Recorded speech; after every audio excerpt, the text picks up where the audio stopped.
It's time for The Local with your host and realtor, Katie McKinney.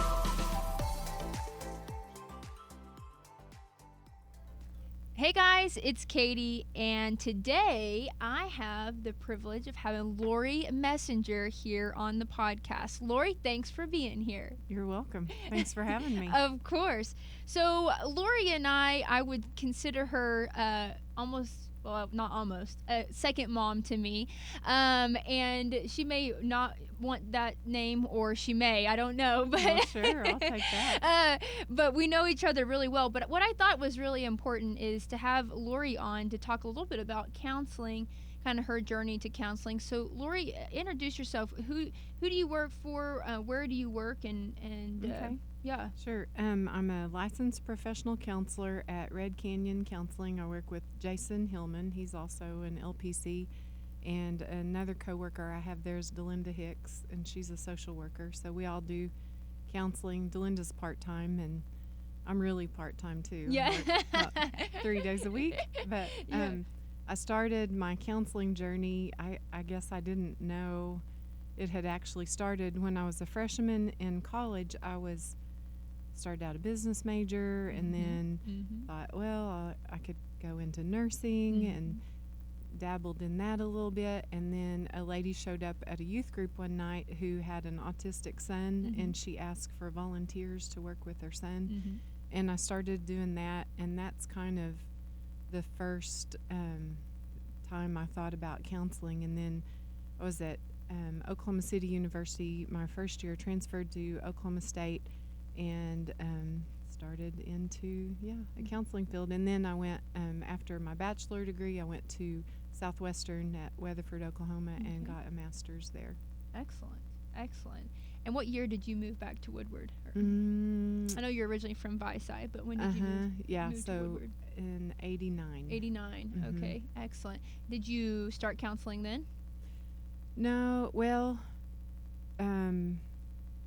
started on my master's program there. Right. I drove back and forth, and it took about 3 years to get licensed, so that's kind of a long That is a process. long time. And then I worked at the hospital for 24 years. I worked on the generations unit for about 15 of those years, and I did use my degree there. And then we closed that unit, and I became the marketing director at the hospital, and didn't really use it much during that time. And I thought, gosh, I'd like a different path in my career, and started thinking about getting back into counseling, and talked to Jason, and he said, come on over. So I've really enjoyed it. It's been awesome. And how long have you been there at Red Canyon? 2.5 years. Okay, 2.5 years. Gosh, it's been that. It seems time flies when you're having fun, I guess. So, obviously right now is a pretty stressful time for a lot of people, and I'm sure for a lot of adults and children that you counsel to. But what do you think is one of the main benefits of going to a counselor and kind of being heard?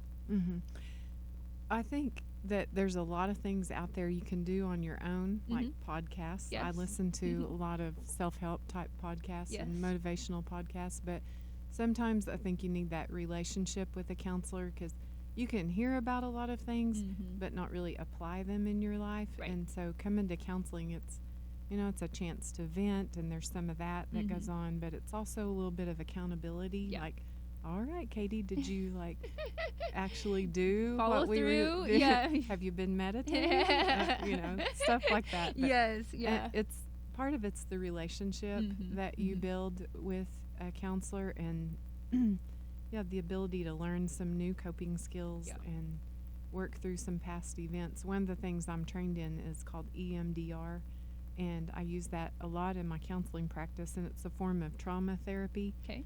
So trauma can be a big trauma, like you have post-traumatic stress disorder from. That would be a big event. But you can also have little traumas that affect you. That's like a humiliating event, or stress at your work, or things like that. And so that EMDR helps your brain kind of work to heal itself, and we can apply logic to a lot of our problems. Like, I know I shouldn't feel this way, but this is the way I Still feel that way, yeah. And with some therapy and some EMDR, you can get that a new way to think about things, a new perspective, and let your brain kind of process and sort out some of those issues. And it kind of matches up your thoughts with your heart and how you feel in your body. So that's excellent.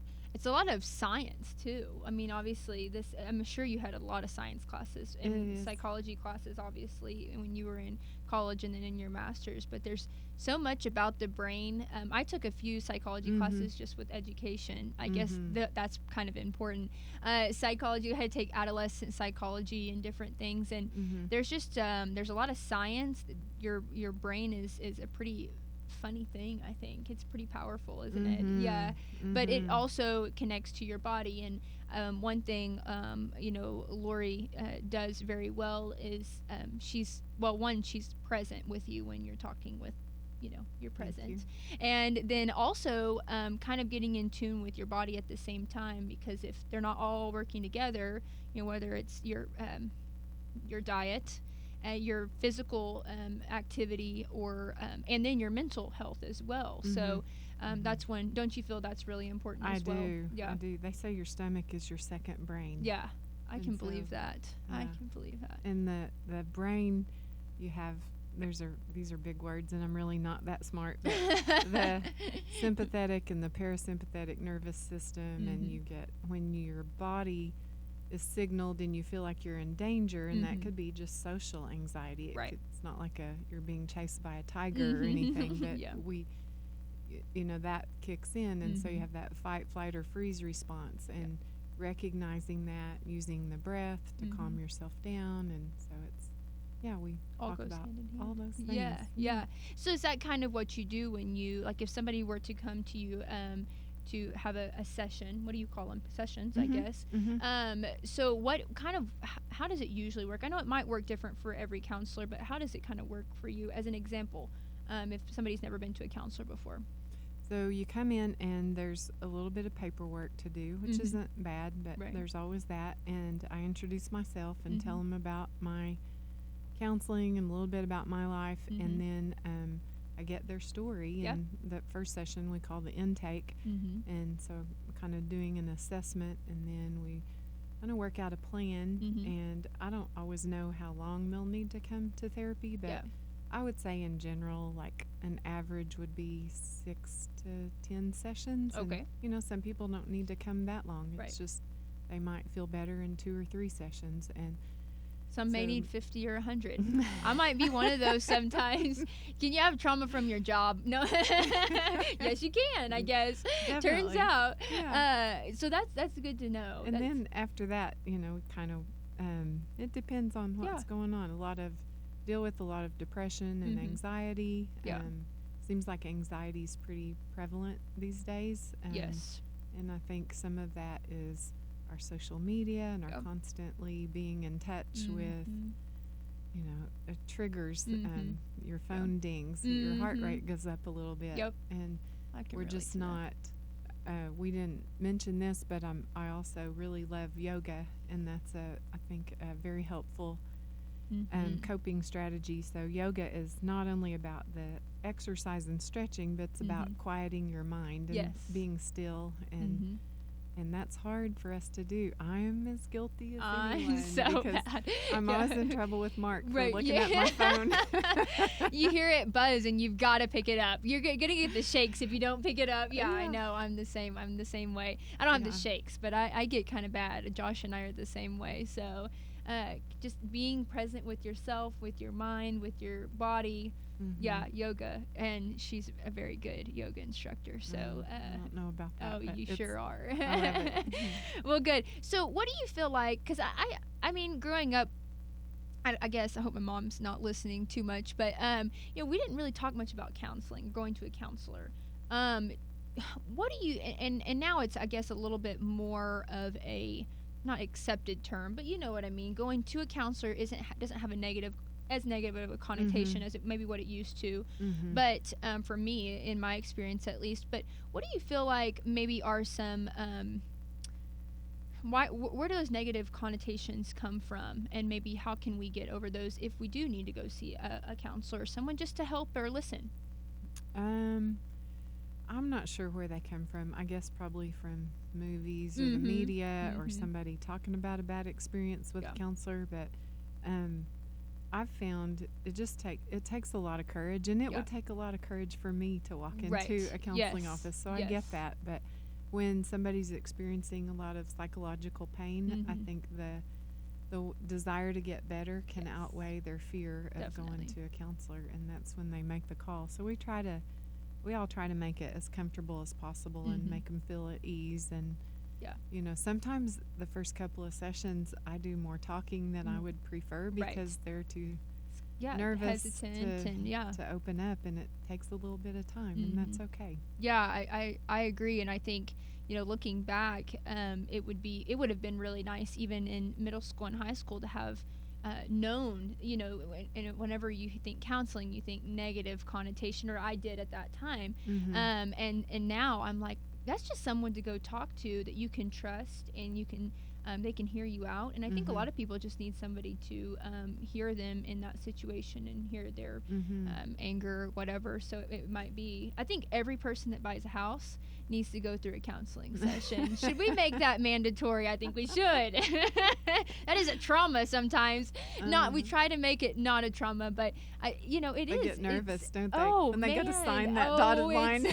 Shaking. Is that how it was, Branson? Yeah, Branson, is that how it was? Exactly. It sure is, because it's, you know, like you said, it's a life change. Sometimes it's life-changing experiences that it can be, or even just being at work, and it triggers something in you that's a stressful time. Is there anything else that you want to add about counseling, or the different types of counseling that there are? I was going to mention that because and through the quarantine, there's been a lot more teletherapy open up. Yes. What's teletherapy? In case so people you don't just know. get on. It's sort of like a Zoom call. I use a different platform that's HIPAA compliant, but use a couple of different things, and we can sign. We use DocuSign, which I know you use a lot to sign the intake, and then we just take a payment over the phone, and so you can talk to a counselor.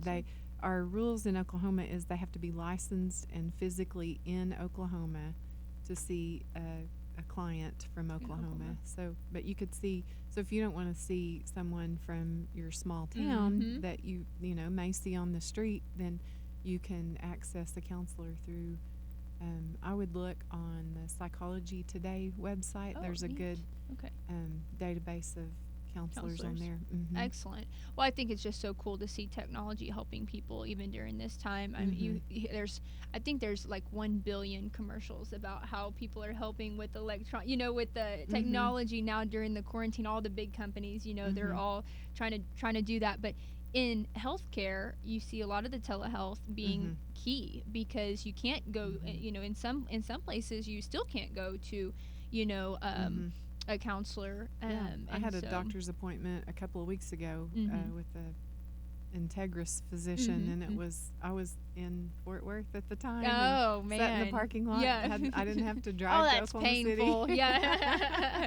Wasn't too painful, was it? No. They couldn't take your blood from afar. Yeah. No, they didn't. Well, same thing with counseling, and like you mentioned, I mean, it's as important as ever because of COVID and just different things going on. I don't think it's as good as in-person counseling. I feel That's a like good there's point. some things that are missed, but I still do some teletherapy sessions. Yeah, So. I think it's important to have be able to do both if you can, for sure. So, well, Lori, I've been wanting you on this podcast for a long time, so I'm happy I tracked you down. Thanks. And thanks for being here. Thanks for making a huge impact in the community. I don't think people realize how much counselors and healthcare professionals and, you know, people in that field help during COVID, but really all the time to keep our world going round. So thank you for that. Well, I think you do a great job, Katie. I'm really proud of you. Yeah. And just really love your podcast. I've listened to almost all of them, and the ones I missed, I'm going to listen to still. So She likes to make me cry.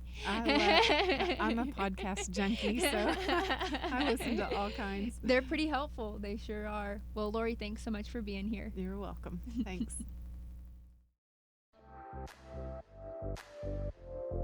Job.